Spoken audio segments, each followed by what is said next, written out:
Hello everyone and welcome back to the Dungeon Learner's Guide. This week we've got another Commander's Guild deck tech for you. This is our 65th deck and it's titled Ithryn Luin. I believe I pronounced that right. And if you understand where that's from, let me know in the comments. I'd love to hear it. But if you haven't seen this show before, what we're doing is randomly selecting a card from Scryfall.com, working with a budget of $100 or less, and building a commander deck for Magic the Gathering around a theme of the chosen card. Now, really quickly, before we get into the actual deck tech, I do want to take a second to highlight some of our social media accounts, some of the ways that you could reach out to us, and some of the ways you can support us if that's something that you're interested in doing.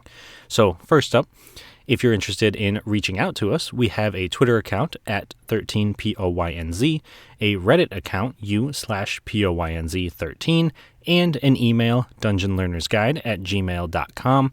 You are more than welcome to reach out to us on any of those platforms, and I am always happy to respond. It's great to be able to talk to members of the community, answer questions, and of course, take suggestions that you may have for some of our videos.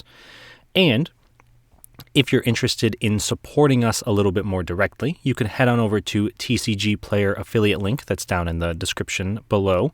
And any cards you purchase once you've clicked on that link, we get a little bit of a kickback from, and we really do appreciate those as well. And finally, we do have our Patreon account as well, so you can head on over to patreon.com/dungeonlearnersguide, and there are plenty of different tiers you can support us at, from the $3 a month all the way up to $5 and possibly even $7 a month, if that's something you're interested in doing. That gives you access to the deck lists an entire week early. That gives you access to a Discord channel where we do a lot of planning for the games, and if you would be interested in playing in any of the games, you are welcome to join us there as well. And at the very top, there's also access to the unedited gameplay videos where you can hear the players commentating and interacting with each other rather than just my commentary over the top of it. So if all of that sounds like something you are interested in, please don't hesitate to check it out. And at the moment, of course, I do have to shout out our 3 current patrons, because we have moved up to 3, so that is very exciting. And we have, as always, William Swiftfoot, we have Doodle, and we have Observer Will, who is our newest patron. So for the 3 of you, thank you very much for all of your support, and I hope that we can continue to put out content that is worthy of that support in the future. So with all of that being said, I suppose that it is time to move on to the actual deck tech. And this week, we have a suggested card by Kaboo Panda on Reddit, and it is Naban, Dean of Iteration. So Naban is 1 and a blue for a 2/1 legendary creature human wizard. And it says, if a wizard entering the battlefield under your control causes a triggered ability of a permanent you control to trigger, that ability triggers an additional time. So Naban, super sweet card. I've never really gotten the chance to play with it, so I am very happy that this was a suggested card for the week, because it means that we get to build a whole deck around it. Because if you're not aware of the unspoken rule of this channel, if our random card of the week is a legend, that means that it then also has to be our commander. We have to completely build around this card. So that's what we're doing. We have a mono blue Naban, Dean of Iteration deck planned. And now that we know our commander, we know our random card, let's take a look at some themes for this deck. The first one, as you may be able to tell by what Naban says, what Naban wants us to do, we are a wizard tribal deck. We are playing a ton of wizards in here, trying to make use of the ability of Naban to double up triggered abilities of wizards by entering the battlefield. Now, our example of a wizard here is not an enter the battlefield effect, but Patron Wizard is a phenomenal wizard that plays into our wizard tribal theme. So Patron Wizard is blue, blue, blue for a 2/2 creature wizard. Tap an untapped wizard you control, counter target spell unless its controller pays 1. So effectively, as long as we have a wizard on board, we can force any spells our opponents cast to cost 1 more mana. Because if they don't spend 1 more mana, we can just counter it, no matter what. And the nice thing about Patron Wizard is that it's not a card that cares about the actual tap ability of a creature. So, for example, if you have haste, you can tap right away. We don't have haste. We're in mono blue. We're never going to have haste. So we don't want to have to wait to untap to be able to use these kinds of abilities. The nice thing is that Patron Wizard doesn't care. We can tap a summoning sick creature to that ability because the creature itself is not tapping. Tapping the creature is paying for the ability, meaning we can kind of get around that. So even if we have no other wizards in play, we cast Patron Wizard on turn 3, and it's immediately active because we can tap it to its own ability, countering a spell. And I don't imagine that's going to be incredibly relevant too often, but it is a good synergy to know when it comes to this deck. And so Wizards, obviously, being our first theme, leads us a bit into our second theme, which ties into Naban again, and that is Enter the Battlefield effects. Now, the way that Naban is worded, it specifically doubles the triggers from a wizard entering the battlefield. So we did have to try to find wizards with Enter the Battlefield effects. And that is where Champion of Wits comes in. So Champion of Wits, 2 and a blue for a Naga wizard. It's a 2/1. When Champion of Wits enters the battlefield, you may draw cards equal to its power. If you do, discard 2 cards.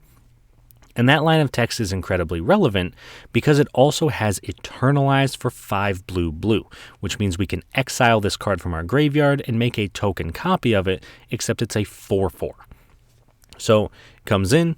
If we have Naban in play, we can literally play Naban turn 2, play Champion turn 3, draw 2 cards, discard 2 cards, and then do it again. Draw 2 more, discard 2 more. Now, it, again, is relevant to note that we don't draw 4 and then discard 4. We do have to do it 2 by 2, but we still get to see the top 4 cards of our deck, which is incredibly powerful. And if we happen to Eternalize it, then we would draw 4 cards and discard 2 cards.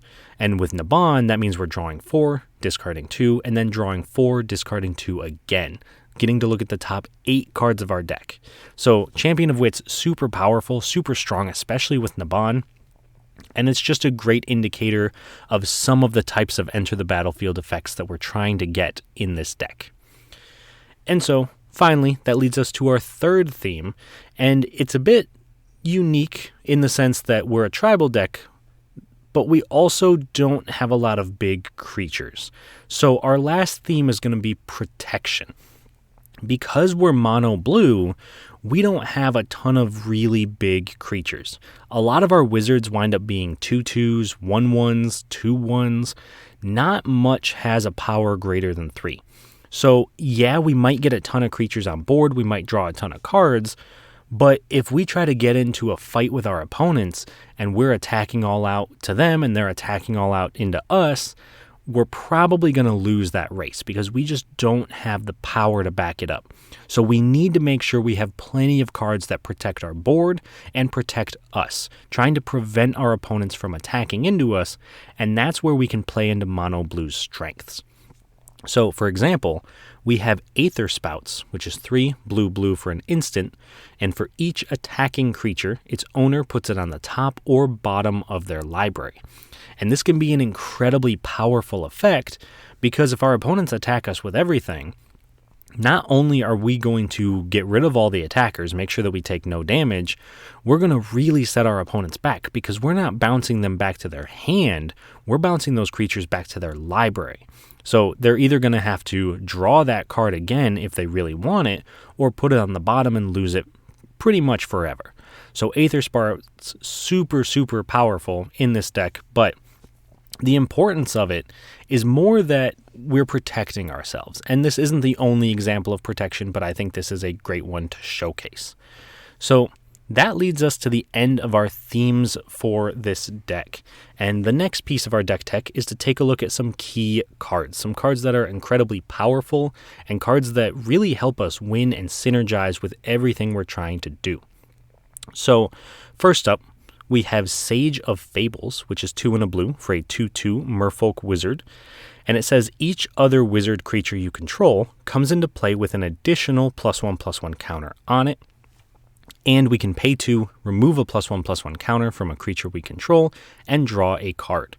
So I just mentioned that a lot of our creatures tend to be 1/1s, 2/2s, 2/1s. So it's incredibly relevant that we can have them all come in with an additional +1/+1 counter on them. Because if we're playing a 1/1 and it gets a counter, we just doubled that creature's power. Yeah, we doubled it to 2, which is still not super great, but it's better than it was. And adding on to that, if we've got a little too many counters, maybe our creatures still aren't really big enough to matter, or we just have enough to go around, we can pay 2, remove a counter, and draw a card, making sure that we never run out of gas. We've always got cards to cast, we've always got lands to play, and we're always in the game. So Sage of Fables really does exactly what we want to do, helps us be aggressive since we are a tribal deck, but it also helps us draw cards so we can continue to be aggressive. And then, leading into our next key card, is a personal favorite of mine.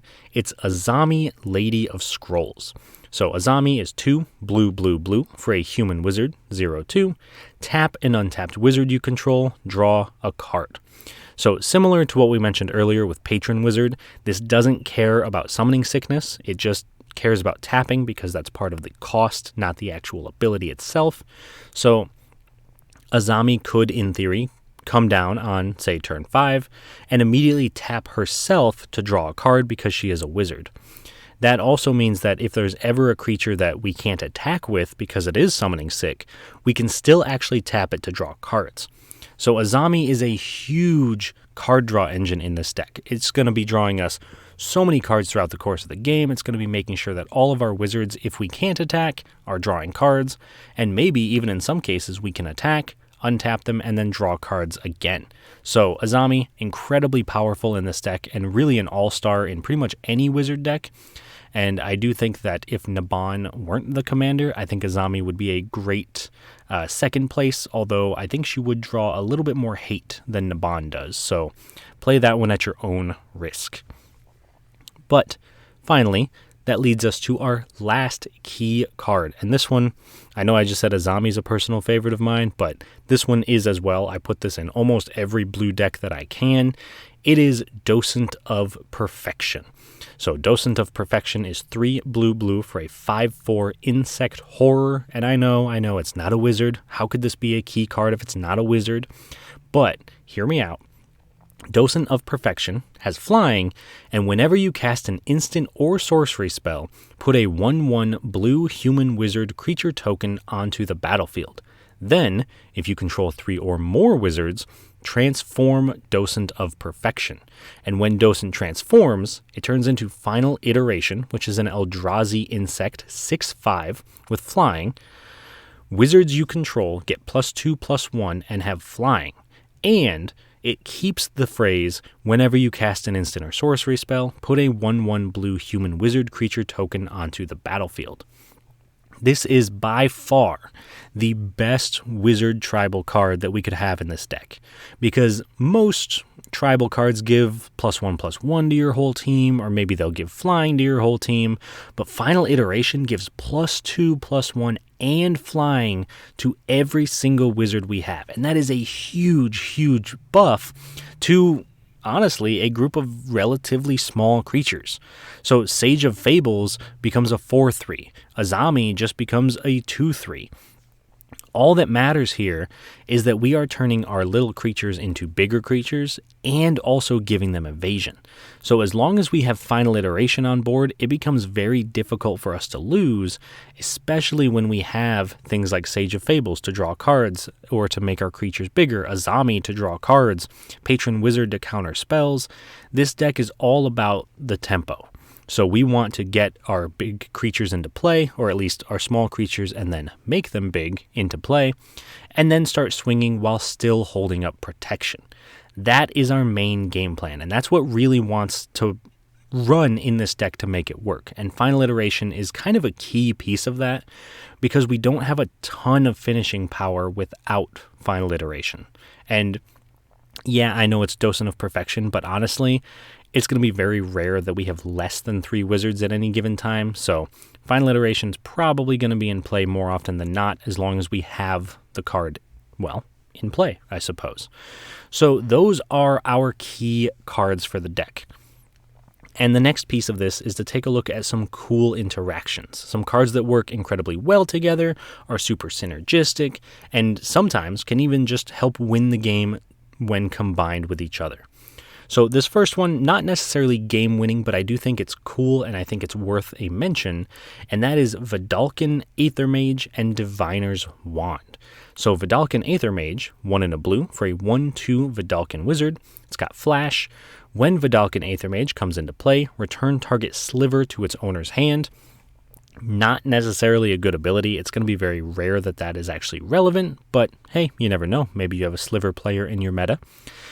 But the key here is it has wizard cycling for 3, which means you can pay 3 mana, discard this card, and search your library for a wizard card, reveal it, put it into your hand. And that actually pairs super well with Diviner's Wand, because Diviner's Wand is 3 mana for a tribal artifact wizard equipment. Diviner's Wand is, by the laws of magic, a wizard. So therefore, we could sacrifice Vidalcan Aethermage, or I'm sorry, not sacrifice, we could discard Vidalcan Aethermage to get Diviner's Wand out of our library. And once it's in play, or once it's in our hand, Diviner's Wand gives equipped creature. Whenever you draw a card, this creature gets +1/+1 and gains flying until end of turn, and pay 4, draw a card. It has equip 3, but also, whenever a wizard creature comes into play, you may attach Diviner's Wand to it. So that's just a free equip whenever we play a wizard. And Diviner's Wand isn't excessively powerful, but the fact that it gives +1/+1 in flying every time we draw a card means that there are turns where we might draw 5, 6 cards. We mentioned earlier about drawing 8 cards in one turn. So Diviner's Wand could, in theory, make one of our creatures super, super big. And if it's something like Naban, there is a chance we just knock someone out with commander damage because maybe they just can't block a flyer, right? So it is something to think about. It is an idea of literally the definition of a cool interaction, something you might not normally think of. So Vidalcan Aethermage, great card. Maybe not the sliver part of it, but otherwise pretty good. Diviner's Wand, definitely worth a shot.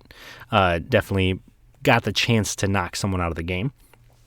And so that is cool interaction number 1. And cool interaction number 2, slightly different, but also kind of similar, is Galecaster Colossus and Dramatic Reversal.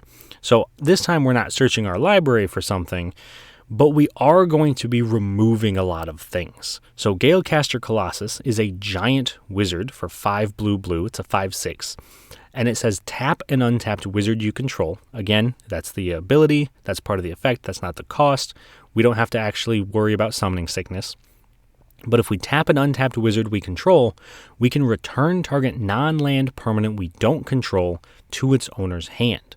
So if our opponent has a blocker in the way, tap a creature, get it out of the way. If we don't like all of their mana rocks, if we don't like any enchantments, artifacts, planeswalkers, anything our opponents have on board is at risk of being returned to their hand as long as we have Galecaster Colossus and some other wizards. So Galecaster Colossus can obviously tap himself and then return something, but much more effective with multiple wizards on board. And so if we partner that up with Dramatic Reversal, which is 1 and a blue for an instant, untap all non-land permanents you control.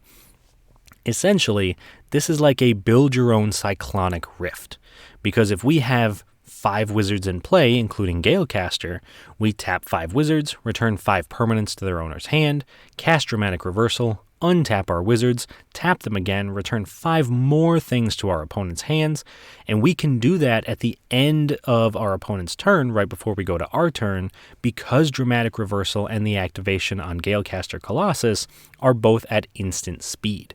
So this can be incredibly devastating because our opponents, they might see the first few bounces coming from Galecaster, but they probably don't foresee us doing it again in the same turn.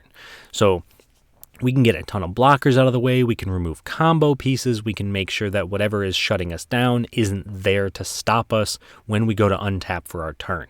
So Galecaster, Dramatic Reversal, honestly they're great cards on their own, especially in this deck because we're tapping a ton of stuff, we have a ton of wizards, but together, like I said, they're kind of just a build your own budget Cyclonic Rift. So incredibly powerful. Yeah, it's pretty expensive, but overall, I think a very good and cool interaction.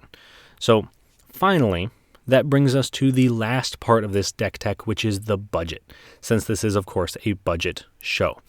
Now, the budget for this week is about $81.39, so we're about $20 below the budget, not too bad. And a good portion of that, in fact, about $9 worth of it, comes from Sigil Tracer. And Sigil Tracer is 1 blue for a Merfolk Wizard, 2/2. You can pay 1 in a blue to tap 2 untapped wizards you control, copy target instant or sorcery spell, and you may choose new targets for the copy. So Sigil Tracer, not incredibly powerful in our deck, especially because it is a lot more like a combo piece, but it can still be useful. We have things like Fact or Fiction. We have things like Brainstorm. It's super useful to be able to sink extra mana into this and just draw a ton more cards from our instants and sorceries. Now, I will also admit there is some combo potential with this in this deck as well. We just mentioned Dramatic Reversal. There is a world where we have multiple mana rocks, multiple wizards, and as long as we can generate 2 or more mana, Sigil Tracer plus 2 other wizards and 2 mana goes infinite with Dramatic Reversal. So if we're tapping our mana rocks for more than 2, we make infinite mana by using Sigil Tracer to copy the Dramatic Reversal, tapping the wizards and the mana rocks, untapping the wizards and the mana rocks, and going and going and going. So it is incredibly easy to break this card and to go infinite with this card. I didn't try to put that many combos in here. Honestly, I didn't even try to put that combo in here, but still managed to get one in there anyway. So Sigil Tracer definitely worth the $9. However, if you are looking to trim down the price a little bit, it is possible to cut this, get the price down closer to about $70 and make it a little bit more manageable. Now, on the other hand, if you're looking to maybe increase the price of this deck, we do have $20 to play with if you wanted to get it to $100, or if you just have some extra cards lying around. I do have some out-of-budget upgrades, some cards that I would put in if I could, or maybe I just didn't want to get too close to the budget. And we're also going to talk about some cards that you could replace. So the first one is going to be Thassa's Oracle replacing Seagate Oracle. Now, again, very similar to Sigil Tracer, Thassa's Oracle tends to be a combo piece. A lot of people will see it and assume you're going to win the game with it. And that is a possibility with this deck. We do draw a ton of cards. So there is a world where we draw most of our deck, play Thassa's Oracle, and use it to win the game. Because, if you don't know what Thassa's Oracle does, it is blue for a Merfolk Wizard, relevant creature type, 1/3. When Thassa's Oracle enters the battlefield, look at the top X cards of your library, where X is your devotion to blue. Put up to 1 of them on top of your library and the rest on the bottom of your library in a random order. If X is greater than or equal to the number of cards in your library, you win the game. So Thassa's Oracle could win us the game, but in all honesty, I would put it in just more as a value piece, because there are a lot of creatures in this deck that have multiple blue pips in their mana cost. We looked at Patron Wizard earlier, which was blue. We just looked at Sigil Tracer, which is double blue. There are a ton of blue mana creatures in this deck that mean we can look at a ton of cards from the top of our library with Thassa's Oracle. And with something like Naban, we're able to do that multiple times when it enters the battlefield. So Thassa's Oracle can really dig super deep into our library and find us exactly what we need to try to win the game. And if we're ever in a situation where we've drawn a bunch of cards, it can, in fact, itself be a win condition. Now, with all of that being said, that is why I would recommend swapping out Seagate Oracle, because Seagate Oracle does a very similar thing, but in a much weaker sense. Because Seagate Oracle, 2 and a blue, so 1 more mana for a 1/3 human wizard. When Seagate Oracle enters the battlefield, you look at the top 2 cards of your library, put 1 of them into your hand, the other on the bottom. So it really does almost the exact same thing as Thassa's Oracle. The only difference is, 1, it can't win the game, and it could never look at more than 2 cards. Thassa's Oracle could, in theory, look at all of our cards if we had enough blue mana. So Seagate Oracle is kind of just a weaker version of Thassa's Oracle. So if you are looking to make the change or to upgrade a little bit, that would be one out of budget upgrade that I would personally suggest. And then I do have one more out of budget upgrade, and this one a little bit different. This one is going to be Door of Destinies, and I would swap that out for Supreme Inquisitor. And I know these are two very different cards. I will explain why I would make this swap in just a minute. But Door of Destinies is about $14, so it's definitely out of our budget. And it is 4 mana for an artifact. As Door of Destinies enters the battlefield, choose a creature type. Spoiler alert, we're going to pick Wizards. And whenever you cast a spell of the chosen type, Wizards, put a charge counter on Door of Destinies.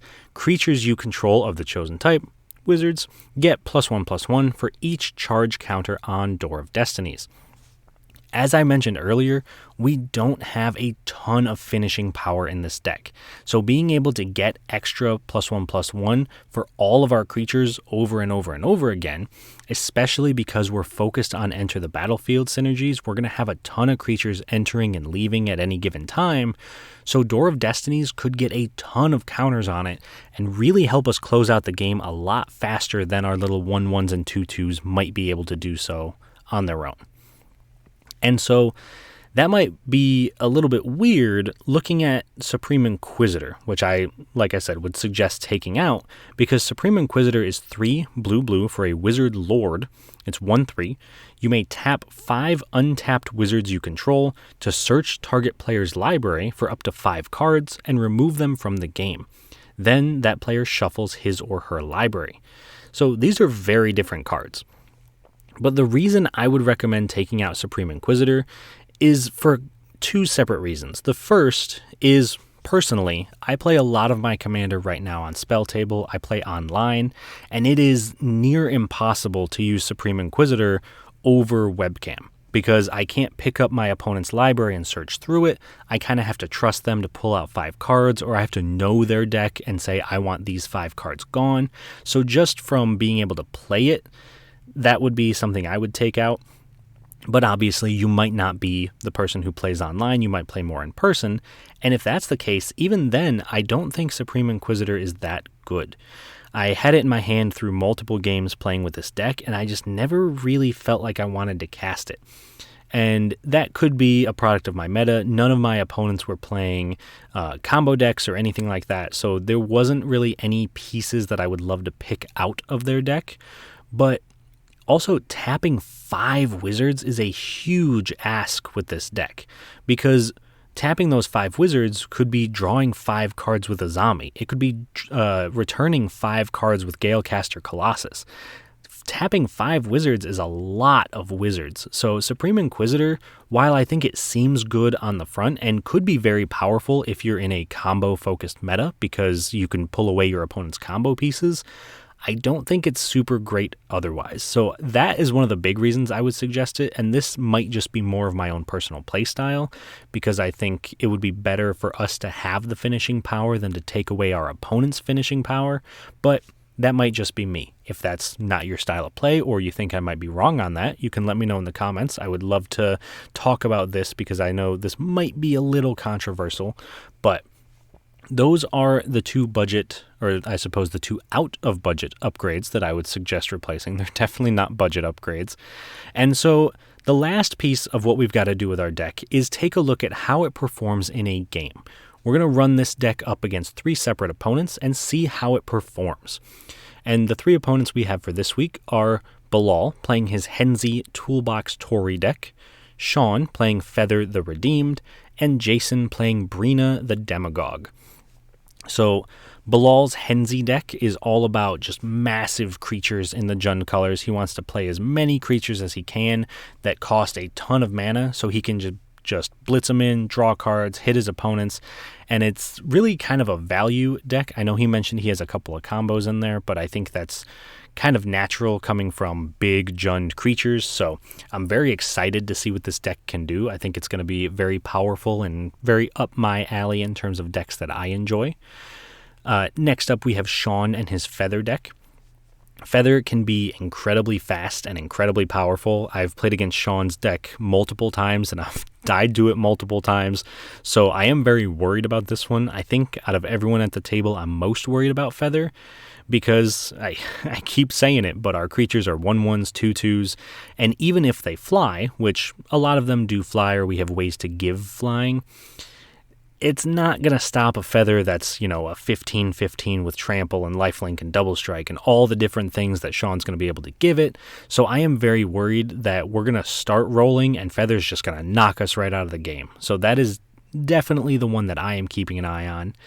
And then finally, we have Jason's Brina the Demagogue deck. And this is another deck that has showed up on this channel before.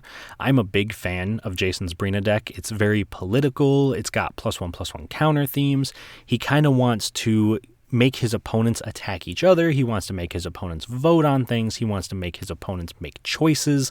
And that's a very fun play style, in my opinion. So I'm always looking forward to seeing Brina when Jason sits down to the table, and honestly, I don't think we've ever had an unfun game with Brina. It kind of helps power out everyone else's strategies, and there's always a chance that Brina gets absolutely massive and also kind of just one-shots people with commander damage. So also a deck that I'm a big fan of. So I am very much looking forward to this deck. I think that all of the decks this week are going to be great. I think the game itself is going to be sweet, and I hope you all enjoy it as well, and I will talk to you all once it is done. At the start of the game, Bilal goes first, followed by Shawn, myself, and then Jason. On Bilal's first turn, he plays a Temple of Malady, scrying 1. Shawn plays a Plains. I play an Island. Jason plays a Temple of Silence, scrying 1. Bilal plays a Savage Lands. Shawn plays a Mountain and casts Runaway Steamkin, which gets a +1/+1 counter whenever he casts a red spell, and can make 3 red mana by removing 3 counters from it. I play an Island and cast my commander Naban, Dean of Iteration, doubling my wizard's enter the battlefield effects. Jason plays a command tower and casts Mind Stone. Bilal plays a forest and casts his commander, Henzi Toolbox Tori, giving all his spells mana value 4 or greater blitz, and making his blitz abilities cost 1 less for each time Henzi has been cast. Shawn plays a Plains and casts his commander, Feather the Redeemed, letting him return an instant or sorcery to his hand at the end of turn if it targets a creature he controls. This also puts a counter on Steamkin, and he then moves to combat, attacking Jason for 2. I play an Island and cast Seagate Oracle, looking at the top 2 cards of my library, putting 1 to hand and the other to the bottom of my deck, and thanks to Naban, I get to do this twice. I then move to combat, attacking Jason for 2 with Naban. Jason plays a Plains and casts his commander, Brina the Demagogue. Bilal plays a Cinderglade, and then blitzes in Solemn Simulacrum, searching his library for a basic land, putting it into play tapped. Then, at the end of his turn, he sacrifices the Simulacrum, drawing 2 cards. Shawn plays a Mountain and casts Goblin Instigator, creating a 1/1 Goblin token and putting a counter on Steamkin, and then attacks Jason with Feather and the Steamkin, and Jason chooses not to block, so Shawn casts Barge In, giving Feather +2/+2, putting a counter on Steamkin, and hitting Jason for 9 total damage, 5 of it from Feather. Then, in his second main phase, he removes the counters from Steamkin, making 3 red mana, and casts Iron Mirror and Prismatic Lens. Then, at the end of his turn, Barge In returns to his hand. I play a Riptide Laboratory and pass. Jason casts Council's Judgment, forcing the table to vote for a permanent to destroy, destroying each permanent tied for the most votes. This has Jason vote for Feather, Bilal votes for Runaway Steamkin, Shawn votes for Naban, and I vote for Henzi, destroying all 4 permanents. Bilal plays a Forest and casts Cultivate, searching his library for 2 basic lands, putting 1 into his hand and the other into play. Shawn recasts his commander Feather, and then moves to combat, attacking Jason for 1, and Jason blocks with Brina. but before damage, Shawn casts Barge in, giving his goblin +2/+2, killing Brina and returning the spell to his hand at the end of turn.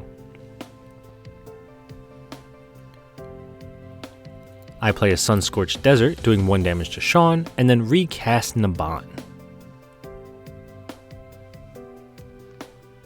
Jason casts a Sign in Blood, drawing 2 cards and gaining 2 life, and then casts Oreskos Explorer, searching his library for 3 planes and putting them into his hand, playing 1 as his land for turn. Bilal plays a mountain and recasts his commander, Henzi. Shawn casts Aria of Flame, having each opponent gain 10 life and putting a counter on it each time he casts an instant or sorcery, doing damage to a player equal to the number of counters on it. He then casts Spawning Breath, doing 1 damage to Naban, killing him and creating an Eldrazi spawn token. This also triggers Aria, doing 1 damage to Bilal. He then moves to combat, attacking me with Feather, casting Barge in to give his commander +2/+2 and do 2 damage to Bilal. Before damage though, I cast Rapid Hybridization to destroy Feather and give Shawn a 3/3 Frog Lizard token. Then at the end of turn, Shawn returns Barge in and Spawning Breath back to his hand, but notably could not have returned Spawning Breath since it targeted my creature, but we don't catch that at the time. On my turn I play an island, cast Fairy Seer, scrying 2, and then cast Champion of Wits, drawing 2 and discarding 2.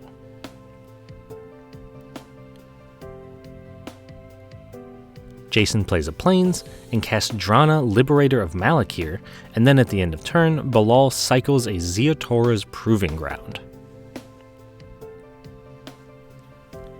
Bilal plays a Mountain and casts Myojin of Grim Betrayal, which enters with an indestructible counter. On Shawn's turn, he just recasts his commander and passes. On my turn, I cast Brainstorm, drawing 3 cards and putting 2 from my hand back on top of my library, and then I play an island and cast Wizard class, gaining no maximum hand size, and I immediately level it up to level 2, drawing 2 cards.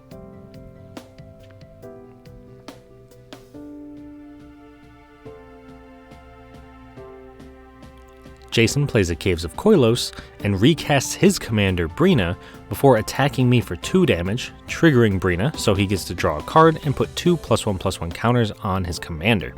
Then, when Drana deals damage, he puts a +1/+1 counter on all his attacking creatures. Bilal plays a Path of Ancestry and casts Drakuseth Maw of Flames before moving to combat and attacking me for 5 with the Myojin, triggering Brina, drawing a card, and letting Jason put 2 +1/+1 counters on Drana. Shawn casts a Launch the Fleet, targeting Feather, allowing him to create a 1/1 soldier token that's tapped and attacking whenever Feather attacks, doing 3 damage to Bilal with the Aria. He also casts Spawning Breath, doing 1 damage to his Frog Lizard, making a Scion and doing 4 damage to Bilal. After that, he moves to combat, attacking me with Feather, creating a soldier token that is also attacking me, and this triggers Brina, drawing Shawn a card and letting Jason put 2 +1/+1 counters on Brina. I then block Feather and the soldier, but before damage, Shawn casts Barge in on Feather, giving her +2/+2 and trample, and he also casts Moment of Heroism, giving her an additional +2/+2 and lifelink. This allows him to do 5 damage to Jason and 6 to himself. Then I use my Riptide Laboratory to return Fairy Seer to my hand, taking 7 damage from Feather, while Shawn gains 7. In his second main phase, he casts Cold Steel Heart, naming red, and at the end of turn, return all the spells he cast this turn to his hand. I play a Desert of the Mindful and cast a Mind Stone, followed up by casting Fairy Seer, scrying 2. Jason plays a Plains and casts Abzan Battle Priest, giving all his creatures with +1/+1 counters lifelink. He moves to combat, attacking Shawn with his entire board, triggering Brina, drawing a card, and putting 2 +1/+1 counters on Oreskos Explorer. Shawn blocks the Explorer with a spawn, then Drana deals 5 damage, gaining Jason 5 life, putting +1/+1 counter on each attacking creature, and Shawn then sacrifices his spawn to prevent more life gain, but can't stop Brina from hitting him for 6, gaining Jason an additional 6 life, And then, finally, in Jason's second main phase, he casts a Mortify to destroy Aria of Flame.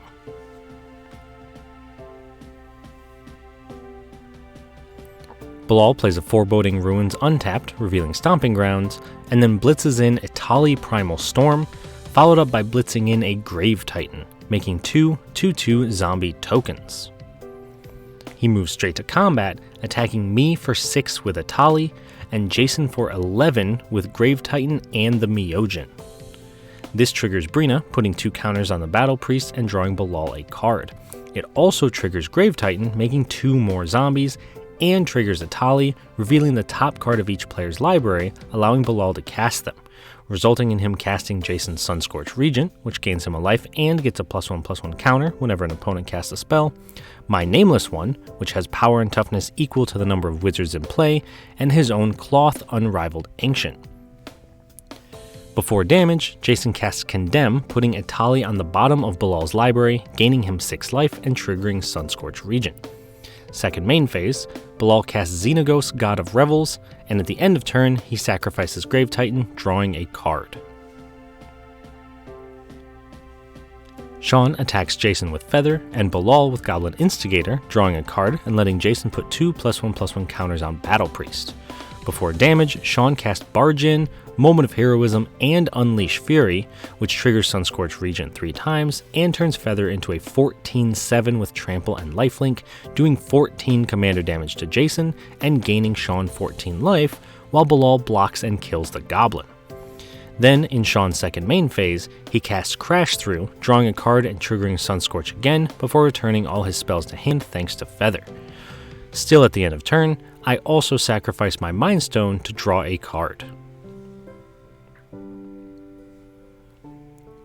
I cast Fedo Grifter, allowing me to tap 2 wizards to tap target permanent, and move to combat, attacking Shawn for 1, drawing a card and letting Jason put 2 counters on Brina. Then in my second main phase, I play an island and cast Stony Brook Banneret, making my wizards and merfolk cost 1 less. Jason plays a Plains and attacks me with 2 creatures and Shawn with 2 creatures, drawing a card and putting 2 counters on Brina. I block the 2 creatures attacking me, killing my Fairy Seer and Champion of Wits, but not before I tap them to tap down Jason's Mind Stone, while Shawn casts Spawning Breath, doing 1 to Feather and blocking with the spawn he creates, sacrificing it to prevent Jason's life gain. Then Shawn takes 6, Jason puts a +1/+1 counter on each attacking creature, and gains 17 life. In his second main phase, Jason then overloads a Dam to destroy all creatures, and in order to prevent Bilal from getting everything back with his Myojin, he also casts a Despark in response to his own spell, exiling the Myojin before the board is completely wiped. Still in response, I also tap 2 wizards to tap Jason's Caves of Koilos and return Stony Brook Banneret to my hand with the Laboratory.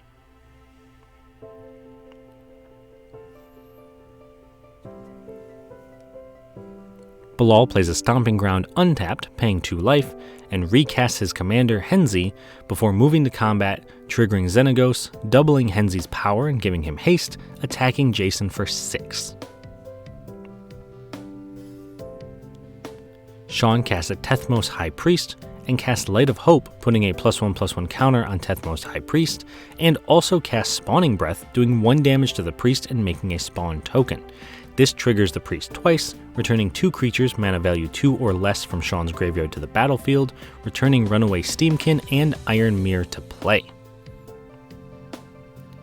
I recast Stony Brook Banneret, and then level up Wizard class, making it so that whenever I draw a card, I put a +1/+1 counter on target creature. Jason casts a Talisman of Hierarchy and plays Bajuka Bog, exiling Bilal's graveyard. He then casts a Magister of Worth, having each player vote to either destroy all other creatures or return all creatures from graveyards to play. Bilal votes for Destroy, while the rest of us vote to return the creatures to play. This causes a lot of abilities to trigger as the creatures return. Shawn creates a Goblin token, Jason searches his library for a Plains, puts it into his hand, I look at the top 2 cards of my library, putting 1 to hand, the other to the bottom, scry 2, draw 2 cards, discard 2 cards, and put 2 +1/+1 counters, one on Nameless One and one on Fairy Seer. Bilal plays a forest and casts Hellkite Charger, allowing him to pay 7 mana when he attacks to get an additional combat phase, and he then blitzes in Old Gnawbones, letting him make a treasure for each point of combat damage he deals. At this point, Bilal would be able to go infinite with combat steps. However, when he moves to combat, I use a Feto Grifter to tap 8 wizards so that I can tap down his entire board of attackers, fizzling his combo.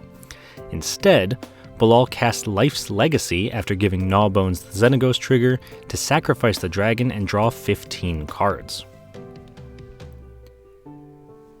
He then plays a command tower, blitzes in a Symbiotic Worm, sacrificing it at the end of turn, drawing a card and making 7 1/1 insect tokens.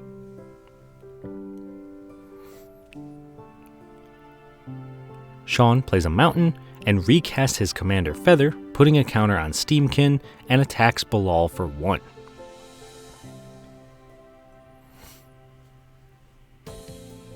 When I draw for turn, I put another +1/+1 counter on Nameless One, and then I play an Ipnu Rivulet and cast High Tide, letting all islands tap for 2 mana.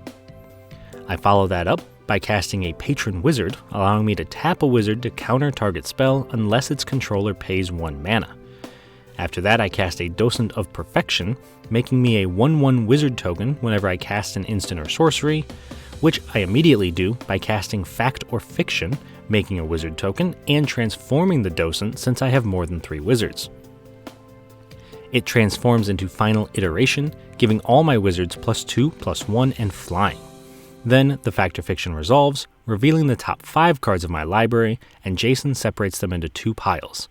I choose to put Sage's Dousing, Lonely Sandbar, Wizard's Retort, and Commander Sphere into my hand, and put Sage of Fables into the graveyard. I then move to combat and attack Bilal for a total of 14 damage just with Nameless One. Jason sacrifices his Mind Stone to draw a card and recasts his commander Brina before moving to combat and attacking Bilal for 17 in the air, triggering Brina so he draws a card and puts 2 +1/+1 counters on the Magister. Then, when Brina does damage, he puts +1/+1 counters on each of his attacking creatures, hitting Bilal for 18 total damage and gaining 16 life. Bilal casts an Elder Gargaroth and casts a Topiary Stomper, searching his library for a basic land, putting it into play tapped. He moves to combat, triggering Xenagos, doubling Elder Gargaroth's power and giving it haste. This lets him attack me for 12, gain 3 life, draw a card, and lets Jason put 2 counters on Brina. I block with my Champion of Wits, killing my creature and taking 10 damage. Then, in his second main phase, Bilal casts Harrow, sacrificing a land to search his library for 2 basic lands, putting them into play. He also casts Kadama's Reach, searching his library for 2 more lands, putting one into play tapped and the other into his hand. Shawn casts a Stormkiln Artist, making a treasure whenever he casts an instant or sorcery, putting a counter on Steamkin, and he then casts Crash Through, giving his team Trample, drawing a card, making a treasure, and putting a counter on Steamkin. He moves to combat, attacking Jason with Feather and me with a Goblin, triggering Brina, but before damage, Jason casts Oblation to shuffle Feather into Shawn's library and draw him 2 cards. In response, Shawn casts Justicar's Portal, exiling Feather and returning her to play, making a treasure. I then block the Goblin with Seagate Oracle, but Shawn casts Moment of Heroism, Barge In, and Unleash Fury to try to make the Goblin a 10/10 with lifelink and trample.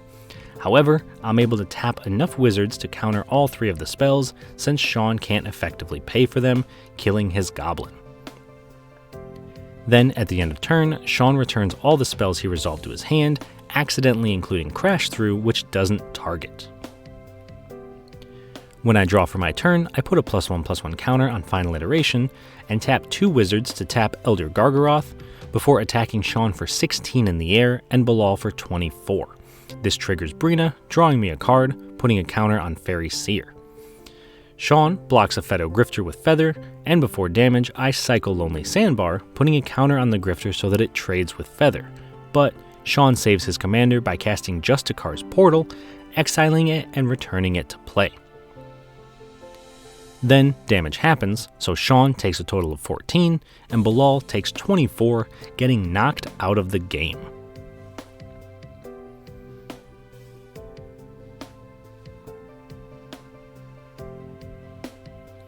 Jason plays an Opal Palace and casts Embro's Dean of Shadows. He moves to combat, attacking me for 27 with Sun-Scorched Regent and Oreskos Explorer, and Shawn for 14 with the rest of his flyers. This triggers Brina, drawing Jason a card and putting 2 counters on Brina. Shawn blocks the Magister with Feather, and then uses Justicar's Portal to exile his commander again and return it to play. At the same time, I use Riptide Laboratory to return Mizium Meddler to my hand, flashing it back in to block the Sun-Scorched Regent. Then I take 3, Shawn takes 9, Jason gains 36 life, and puts a counter on all his attacking creatures.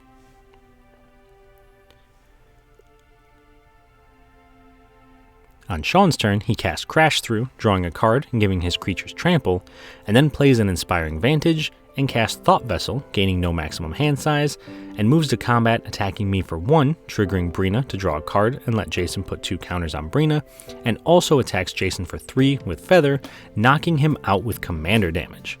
This then allows me to untap and attack Shawn in the air for 37 total damage, winning me the game. Alright, so that was a sweet game. Kind of predicted everything that was going to happen. I was right about Feather getting very big very quickly. I was right about Brina becoming a threat. I was right about Bilal almost comboing off. And I will say I have a bit of a reputation in my play group for being the person who stops combos and stops people from winning. And a lot of times that person happens to be Bilal. So living up to my expectations, I suppose. But overall, I was very impressed with the Wizards. I think they did super well. I think building up the board was very good, very useful, and it was definitely because of Jason reanimating a ton of our creatures. But the Docent of Perfection coming down and flipping into Final Iteration really solidified that we could win that game. Nameless One swinging for nearly 20 damage in the air also made it very difficult for us to lose. And once we got our board, I started to feel more and more confident because I had a handful of counterspells. I knew I could pretty much handle anything that our opponents tried to do. I just had to survive Brina, and I had to survive the Atali and the old Gnawbones and the Feather. So I think that not looking like a threat early on helped us win the game at the end. But overall, I think everyone's deck really did phenomenally in this game because Bilal came super close to winning. He had tons of creatures on board, tons of power on board. Jason had massive creatures as well, all with lifelink, and even though he lost, he still had over 100 life when he died, and Feather got to commander damage someone out of the game, so really everyone got to showcase the power of their decks, and I am very happy with this game. I think it was tons of fun. I hope my opponents did as well. I hope you all watching did too. And if you're interested in seeing more content like this in the future, please do like the video, subscribe to the channel. We do videos like this every single week, and if you have any suggestions for future videos, please don't hesitate to let me know, either in the comments of this video or on any of our social media platforms. So thank you all for watching. I do hope you enjoyed it, and I will see you all on the other side of the Dungeon Learner's Guide.